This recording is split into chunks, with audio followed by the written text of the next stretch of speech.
ಎಲ್ರಿಗೂ ನಮಸ್ಕಾರ. ಇಂದು ನಾವು ಕನ್ನಡದ ಮಹಾಕವಿ ಕುವೆಂಪು ಅವರ ನೆನಪುಗಳಿಂದ ತುಂಬಿರುವ ಪವಿತ್ರ ಸ್ಥಳಕ್ಕೆ ಬಂದಿದ್ದೇವೆ. ಇದುವೇ ಕುವೆಂಪು ಅವರ ಮನೆ, ಕವಿಮನೆ. ಕನ್ನಡ ಸಾಹಿತ್ಯದ ಅನೇಕ ಅಮರ ಕೃತಿಗಳು ಹುಟ್ಟಿದ ನೆಲೆ.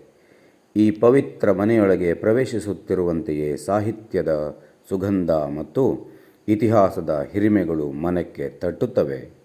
ಪ್ರಕೃತಿಯ ಮಡಿಲಲ್ಲಿರುವ ಈ ಸೊಬಗಿನ ತಾಣ ಕುವೆಂಪು ಅವರ ಸರಳ ಜೀವನ, ಮಹತ್ತರ ಚಿಂತನೆ ಮತ್ತು ಕನ್ನಡದ ಮೇಲಿನ ಅಪಾರ ಪ್ರೀತಿಯನ್ನು ನೆನಪಿಸುತ್ತದೆ.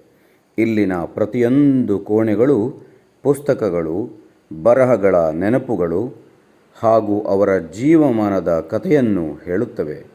ವಿಶ್ವಮಾನವ ಚಿಂತನೆ ಇಲ್ಲಿ ಮೂಡಿ ಬೆಳೆದದ್ದು ಕನ್ನಡಿಗರ ಹೆಮ್ಮೆ. ಕುವೆಂಪು ಅವರು ಕೇವಲ ಕವಿ ಮಾತ್ರವಲ್ಲದೆ ಸಾಮಾಜಿಕ ಚಿಂತಕರು, ಮಾನವೀಯ ಮೌಲ್ಯಗಳ ದೀಪಸ್ತಂಭವೂ ಕೂಡ ಆಗಿದ್ದಾರೆ.